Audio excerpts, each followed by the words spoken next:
11 months into the pandemic, the Zoom burnout is real. Unfortunately for many of us, it doesn't look like the era of million-member online meetings that should be emails will be over anytime soon. But clearly, some people have gotten a little lax about the rules of Zoom etiquette, like the attorney who joined a court hearing for his client looking like a cat. I believe you have a filter turned on in the video settings. You might want to take we're a trying look. to. Can you hear me, Judge? I can hear you. I think it's a filter. I'm here live. I'm not a cat. I can see that. Luckily for that lawyer, the video went viral on the same day as the impeachment trial started.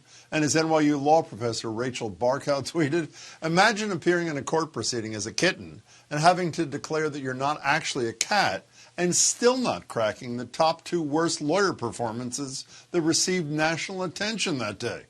Then there was the case of Republican Congressman Tom Emmer, who joined a House committee meeting upside down last week, prompting this awkward exchange.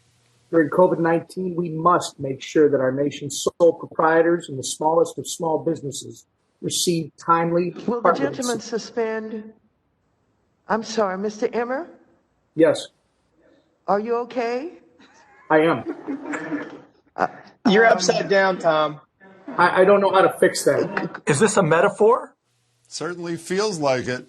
But to help keep you from becoming the internet's next punching bag, I'd like to share a few tips. First, it's been dubbed the new reply all, and I couldn't agree more. When you're joining a call, mute yourself on entry. It's just common decency. No one needs to hear you blow your nose or eat that crunchy bag of chips. Click that little microphone and spare us the sounds of your bodily functions. Now, in related advice, turn off your camera if you have other business to attend to. We all heard the story of poor Jennifer, who took her laptop to the bathroom at the start of the pandemic, and I won't even get into the whole Jeffrey Toobin thing. Now, but on the other hand, if you're an active participant or the host of a meeting, don't turn off your camera. It is rude, and no one wants to stare at a blank screen or have to look at a way too cheery corporate headshot while you're talking. Although if it's a good picture of your dog, that might be an exception. Next, a reminder that if your kid used your computer for a Zoom birthday party, know it's probably showing up in your next meeting, too, depending on your settings. That's how the cat lawyer got into trouble. Then there's the chat function.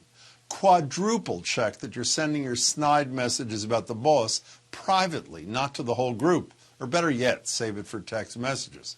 And lastly, if you find your meetings are lacking a certain je ne sais quoi, try inviting a live goat. Seriously.